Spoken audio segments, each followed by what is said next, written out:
Hello दोस्तों, आपका YouTube channel geo science में स्वागत है। देखिए, आप लोग क्लास 10 का ऑब्जेक्टिव प्रश्न लेकर आ रहे हैं जो फिजिक्स और केमिस्ट्री का दोनों मिला हुआ है।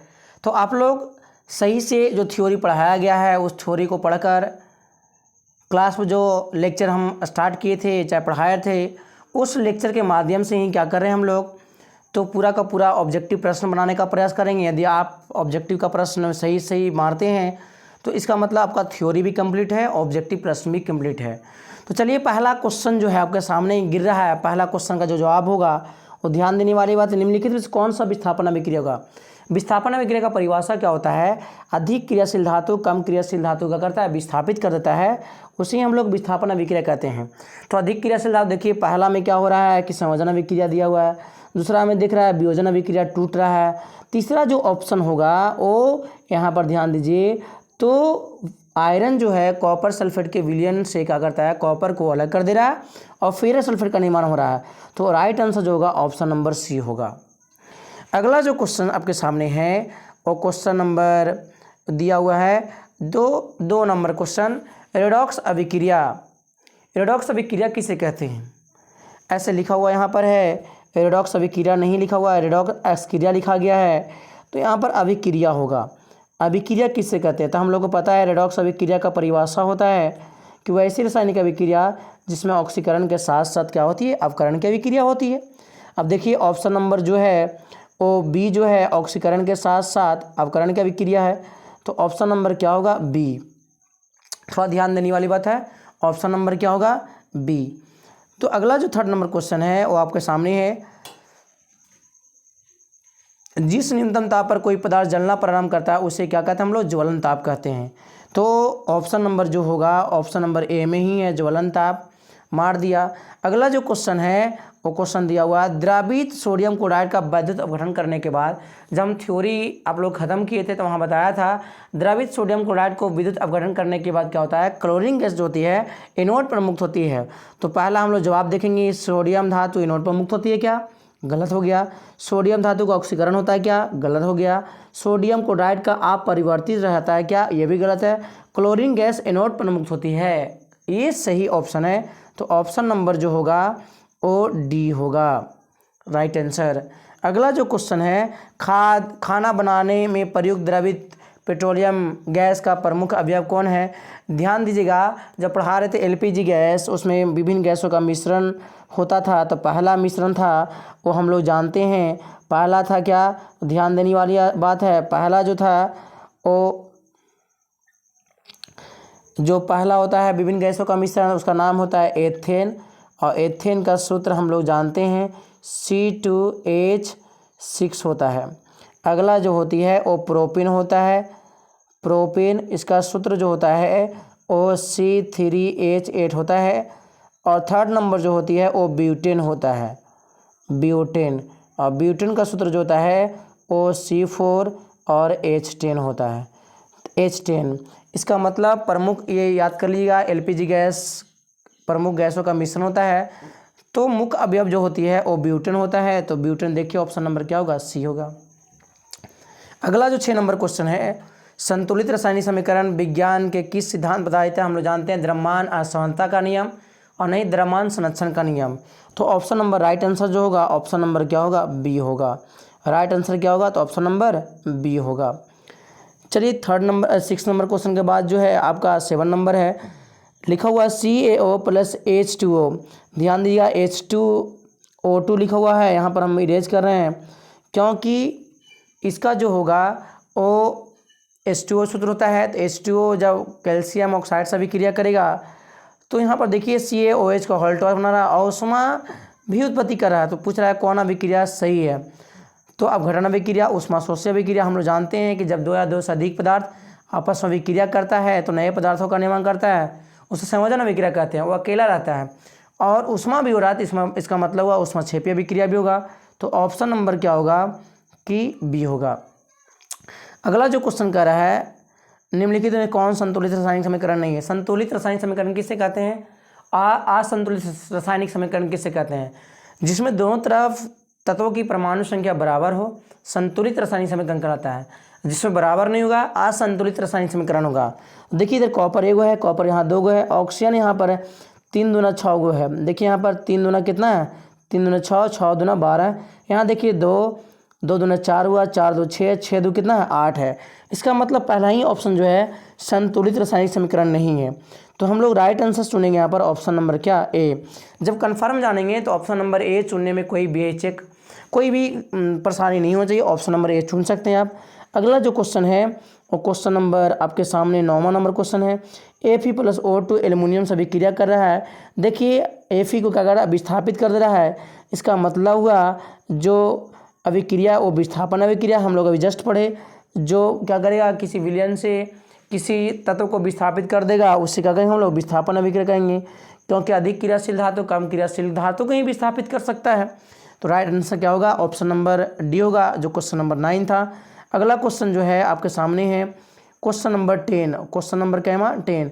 वसायुक्त खाद्य पदार्थों को सड़ने से बचाने के लिए बाहरी पदार्थ कौन सा इस्तेमाल किया जाता है, वह क्या कहलाता है, तो एंटीऑक्सीडेंट कहलाता है। हम लोग पढ़ चुके हैं एंटीऑक्सीडेंट मिला देने से क्या होता है, ऑक्सीकरण की मात्रा कम हो जाती है। तो राइट आंसर क्या होगा, ऑप्शन नंबर बी होगा, जो एंटीऑक्सीडेंट लिखा हुआ है। अगला क्वेश्चन के चलते हैं, क्वेश्चन नंबर कैमा है, तो क्वेश्चन नंबर 11। निम्नलिखित में से किस युग्म के बीच विस्थापन अभिक्रिया होती है। पहला बात, विस्थापन अभिक्रिया होगा कब, अधिक क्रियाशील धातु कम क्रियाशील धातु से अभिक्रिया करेगा। देखिए सोडियम जो अधिक क्रियाशील धातु है कम, और कॉपर जो कम क्रियाशील, कॉपर तो अधिक से कर नहीं सकता है, इसीलिए इसका जो आंसर होगा ध्यान दीजिएगा ए तो गलत हो गया। बी जो है मैग्नीशियम एल्युमिनियम से अभिक्रिया नहीं कर सकता है, क्योंकि एल्युमिनियम जो है कम क्रियाशील धातु है।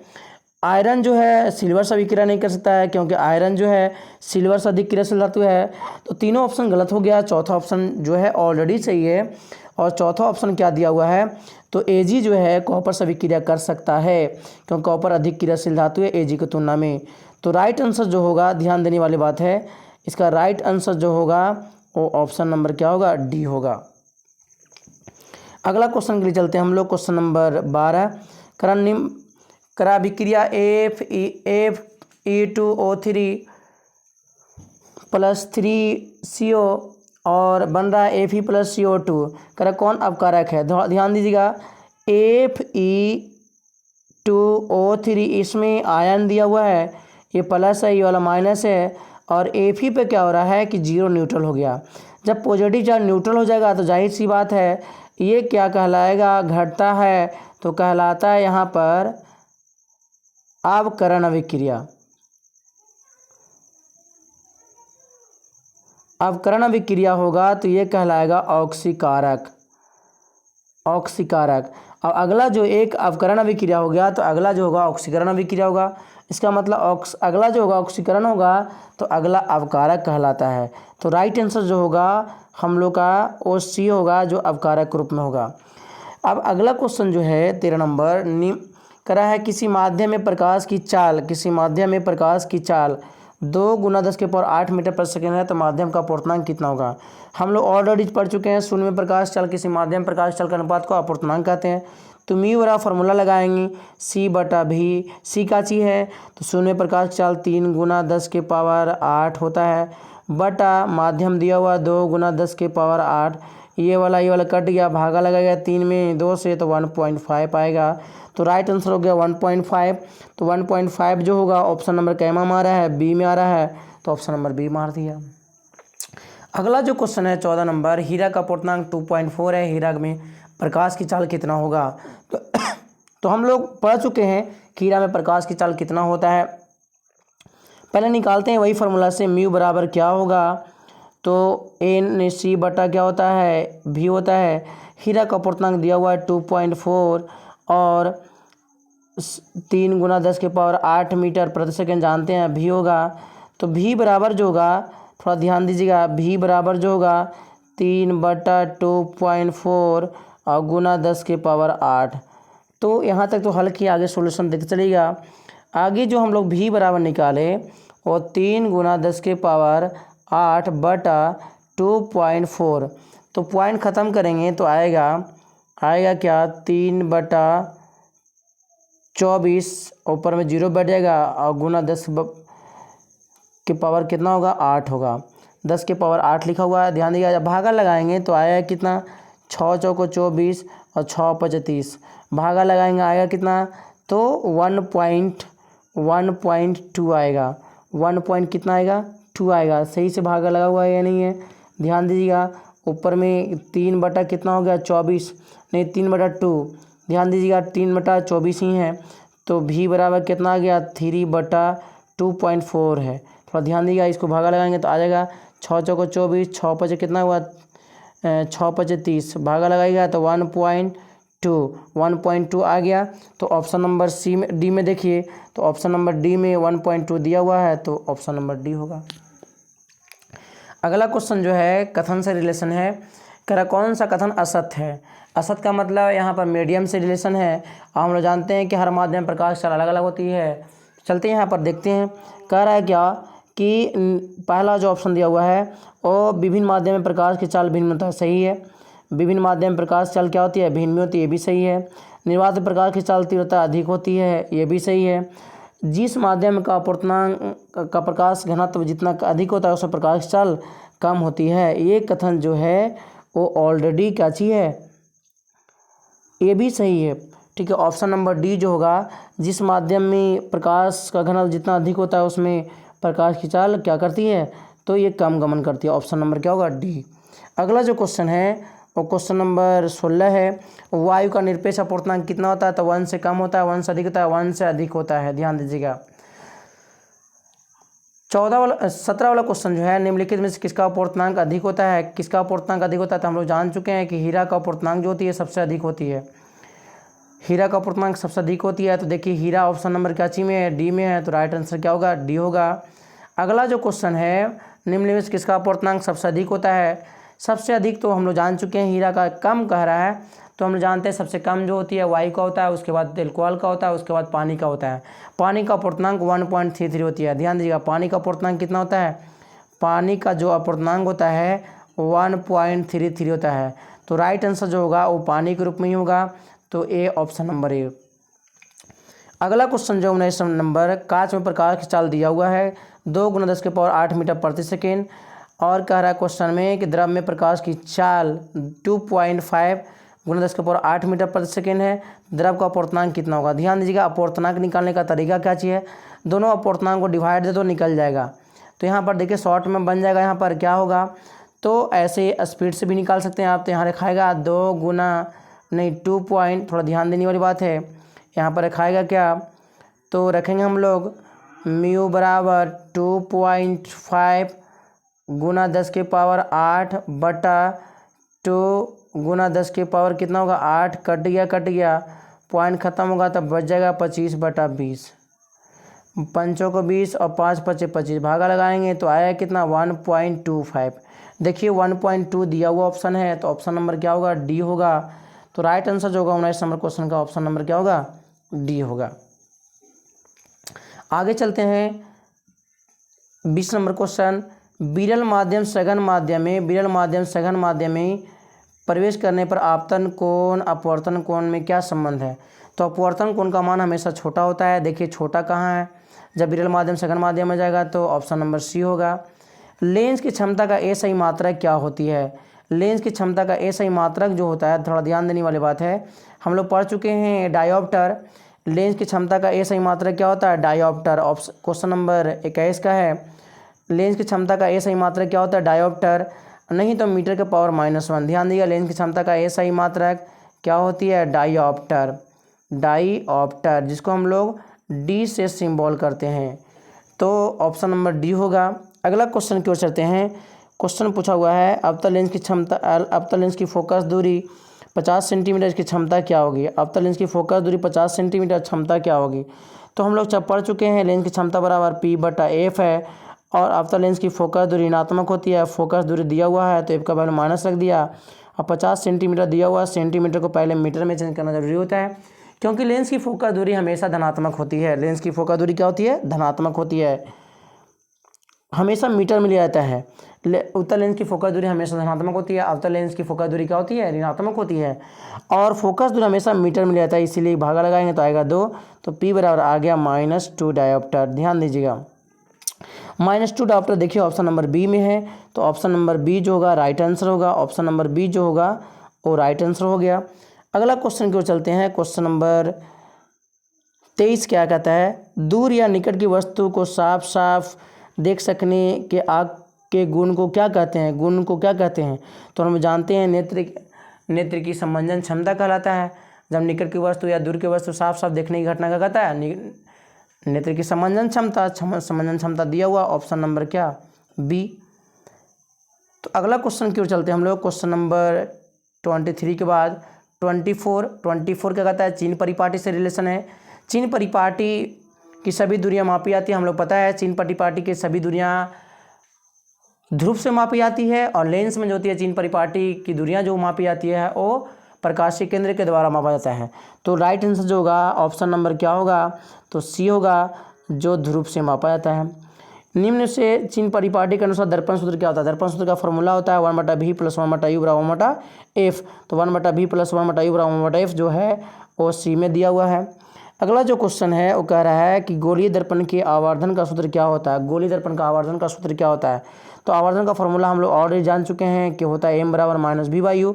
तो ऑप्शन नंबर ए में दिया हुआ है +b/u, ऑप्शन नंबर बी में दिया हुआ है u/v, ऑप्शन नंबर सी में दिया हुआ -u/v, और डी में दिया हुआ है -b/u। तो -b/u जो होगा राइट आंसर होगा, ऑप्शन नंबर डी होगा। अगला क्वेश्चन को जाते हैं। क्वेश्चन नंबर 27, गोलीय दर्पण से प्रतिबिंब बनता है। गोलीय दर्पण से प्रतिबिंब, गोलीय दर्पण का दो प्रकार होता है, उत्तल और अवतल। तो दिखते हैं अवतल है या उत्तल है। तो कह रहा है एक उत्तल गोलीय दर्पण से प्रतिबिंब बनता है। उत्तल दर्पण से प्रतिबिंब जो होती है हमेशा आभासी बनता है। तो आभासी ऑप्शन नंबर क्या होगा, आभासी नहीं तो काल्पनिक। ध्यान दीजिएगा, काल्पनिक को ही क्या कहते हैं हम लोग, आभासी कहते हैं। काल्पनिक को क्या कहते हैं हम लोग, आभासी कहते हैं। ध्यान दीजिएगा, ये नहीं कन्फ्यूजन हो जाएगा तो मामला बिगड़ जाएगा, ठीक है। तो काल्पनिक प्रतिबिंब को या आभासी प्रतिबिंब के नाम से जानते हैं। तो ऑप्शन नंबर क्या होगा, तो इसका राइट आंसर जो होगा ऑप्शन नंबर क्या होगा, ए होगा। अगला क्वेश्चन के लिए चलते हैं। कह रहा है क्या कि एक दर्पण, क्वेश्चन नंबर 28 है, एक दर्पण से किसी भी दूरी पर रखी एक वस्तु का सीधा प्रतिबिंब ही प्राप्त हो सकता है, प्रतिबिंब ही प्राप्त होता है। वो दर्पण हो सकता है। सीधा प्रतिबिंब हमेशा किसे प्राप्त होता है, ध्यान दीजिएगा। क्या करा, वस्तु करा है दर्पण से किसी भी दूरी पर रखी वस्तु का प्रतिबिंब, सीधा प्रतिबिंब कहीं पर रख दीजिए आप, सीधा प्रतिबिंब प्राप्त होगा। हमेशा नहीं करा, खड़ करा सीधा प्रतिबिंब प्राप्त होता है। तो या तो समतल होगा या तो उत्तल होगा। देखिए ऑप्शन नंबर केवल समतल नहीं, केवल उत्तल ये भी नहीं, समतल अथवा वह छूट गया है, यहाँ पर क्या होगा, तो अथवा होगा, यहाँ पर वाह होगा, अथवा होगा। तो यही ऑप्शन जो होगा ऑप्शन नंबर सी होगा, अथवा, समतल या उत्तल। ऑप्शन नंबर सी हो गया सही जवाब। अगला क्वेश्चन को चलते हैं। क्वेश्चन नंबर 29 होगा, यदि किसी दर्पण द्वारा बने प्रतिबिंब का आकार हमेशा वस्तु का आकार के बराबर बनता है, हमेशा बराबर बनता है, तो ऑप्शन नंबर हम लोग जानते हैं कि हमेशा जो होती है वो समतल दर्पण के द्वारा ही बनता है। तो राइट आंसर जो होगा ऑप्शन नंबर क्या होगा, सी होगा, वो समतल दर्पण। अगला जो क्वेश्चन है क्वेश्चन नंबर 30 है। कह रहा है अवतल दर्पण से बनने वाला वास्तविक प्रतिबिंब बड़े आकार का होता है जब वस्तु को कहाँ रखते हैं हम लोग, वक्रता केंद्र पर, वक्रता केंद्र और फोकस के बीच। कह रहा वास्तविक प्रतिबिंब बोला वक्रता केंद्र पर, तो ये वास्तविक प्रतिबिंब होता है, बराबर बनता है। वक्रता केंद्र और फोकस के बीच रखेंगे तो ये बड़ा बनता है। वक्रता केंद्र के परे ये भी गलत है, फोकस के अंदर ये भी गलत है। ऑप्शन नंबर क्या होगा, बी, राइट आंसर जो होगा बी होगा। किसी समतल दर्पण का आवर्धन क्या होता है, तो +1 होता है। तो क्वेश्चन नंबर 33 का राइट आंसर जो होगा बी होगा। अगला जो क्वेश्चन है 32 नंबर, चंद्रमा पर खड़े अंतरिक्ष यात्री को आकाश का रंग कैसा दिखता है। हम लोग पता है कि चंद्रमा पर कोई वायुमंडल नहीं होता है, तो आकाश का रंग नीले के अपेक्षा क्या होता है, काला दिखाई देता है। तो ऑप्शन देखिए काला है, काला ऑप्शन नंबर क्या चाहिए में, डी है। नीला दिखाई नहीं देता है, उजला दिखाई नहीं देता है, लाल भी नहीं होती है, तो ऑप्शन नंबर डी होगा, काला। अगला जो क्वेश्चन है वो 32 के बाद हम लोग चलते हैं 33 की ओर। जब प्रिज्म पर श्वेत प्रकाश के स्पेक्ट्रम में वर्ण विक्षेपण जिस घटना कारण होता है वह क्या कहलाता है। ध्यान दीजिएगा, प्रवर्तन, अपवर्तन, विकिरण, इनमें से कोई नहीं। तो राइट आंसर जो होगा प्रकाश का अपवर्तन होता है, ध्यान दीजिएगा। अगला जो क्वेश्चन है 34 का कि अम्ल का पीएच मान कितना होता है। अम्ल का पीएच मान जो होती है, ध्यान दीजिएगा, अम्ल का पीएच मान जो होता है, अम्ल का पीएच मान जो 7 से क्या होता है, कम होता है। और भस्म का पीएच मान जो होती है, भस्म का पीएच मान जो होता है वो 7 से क्या होता है, अधिक होता है। 7 से क्या होती है, अधिक होती है, ध्यान दीजिएगा। और उदासीन का जो पीएच मान होता है, उदासीन का पीएच मान जो होती है वो 7 के बराबर होती है। तो राइट आंसर जो होगा अम्ल का पीएच मान जो होता है 7 से क्या होता है, कम होता है। तो राइट आंसर ऑप्शन नंबर क्या होगा, ए होगा। अगला जो क्वेश्चन है 35 नंबर, जब किसी अभिक्रिया के समय किसी पदार्थ का ऑक्सीजन में वृद्धि होती है तो निम्नलिखित में से क्या कहता है। ऑक्सीजन का वृद्धि होगा तो उपचयन अभिक्रिया, और ऑक्सीजन की कमी होगा तो अपचयन अभिक्रिया। यदि ऐसे बोल सकते हैं तो ऑक्सीजन का वृद्धि हो रहा है, इसका मतलब उपचयन अभिक्रिया होगा। ऑप्शन नंबर क्या होगा, ऑप्शन नंबर जो होगा ओ ए होगा। 35 नंबर का क्वेश्चन नंबर संख्या क्वेश्चन नंबर 35 का ऑप्शन नंबर क्या होगा, ए होगा। निम्न से कौन सा सबसे अधिक क्रियाशील धातु है, सबसे अधिक कह रहा है, ध्यान दीजिएगा। पहला बात तो एल्युमिनियम, फिर क्या चाहिए है, जिंक, आयरन, मैग्नीशियम। तो हम लोग जस्ट पढ़े थे कि मैग्नीशियम जो है एल्युमिनियम से अधिक क्रियाशील धातु भी नहीं है। तो राइट आंसर जो होगा ऑप्शन नंबर क्या होगा, डी होगा। अगला क्वेश्चन क्यों जाते हैं, जिंक तथा सल्फ्यूरिक अम्ल के बीच में रासायनिक अभिक्रिया में कौन सी गैस निकलती है। सल्फ्यूरिक अम्ल है और जिंक जो है धातु है, हम लोग पढ़ चुके हैं। धातु और प्लस अम्ल आपस में अभिक्रिया करता है तो बनाता है क्या चाहिए, लवण, लवण और प्लस क्या बनाती है, H2 गैस, हाइड्रोजन गैस का निर्माण करती है। तो देखिए हाइड्रोजन गैस दिया हुआ है ऑप्शन ऑप्शन ए में oxygen gas, option number B में CO2 gas, option number C में जो है वो हाइड्रोजन गैस है। ऑप्शन नंबर ए में था ऑक्सीजन गैस, ध्यान दीजिएगा। ऑप्शन नंबर बी में था CO2 gas, option number C में जो है वो दिया हुआ है H2 गैस। तो 38 नंबर क्वेश्चन क्यों चलते हैं। क्वेश्चन पूछा हुआ 38 में, निम्न से किस धातु को चाकू की सहायता से काटा जा सकता है। निम्न से कौन से धातु को आसानी से चाकू से की सहायता से काटता है। हम जानते हैं चाकू की सहायता से सोडियम को काटा जाता है। तो राइट आंसर जो होगी वो क्या चीज़ होगी, ऑप्शन नंबर बी होगा। ऑप्शन नंबर क्या होगा, तो बी, यहाँ मार दिया बी। ध्यान दीजिएगा लास्ट और अंतिम क्वेश्चन जो हम लोग पढ़ने वाले हैं, वायुमंडल में प्रकाश के किस वर्ण का प्रकीर्णन अधिक होता है। वर्ण कहेगा, ध्यान दीजिएगा, वर्ण कहेगा, जब वर्ण का नाम लेगा तो समझ जाइएगा रंग, वर्ण का नाम लेगा तो समझ जाइएगा रंग, किस रंग का प्रकीर्णन अधिक होता है। तो हम लोग पढ़ चुके हैं, ध्यान दीजिएगा कि हम लोग भीग बियोर,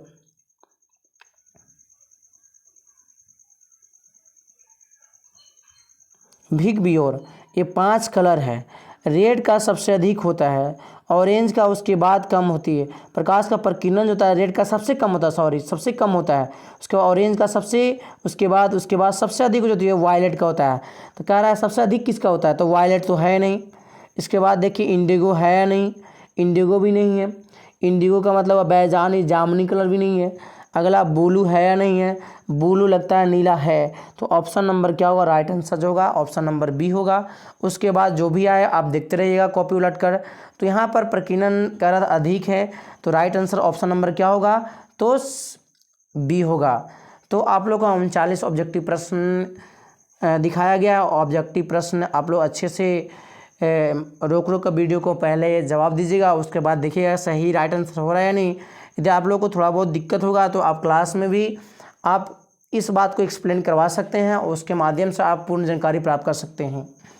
तो इस वीडियो पर बने रहने के लिए आपका समय शुभ हो। जय Hind, all the best luck.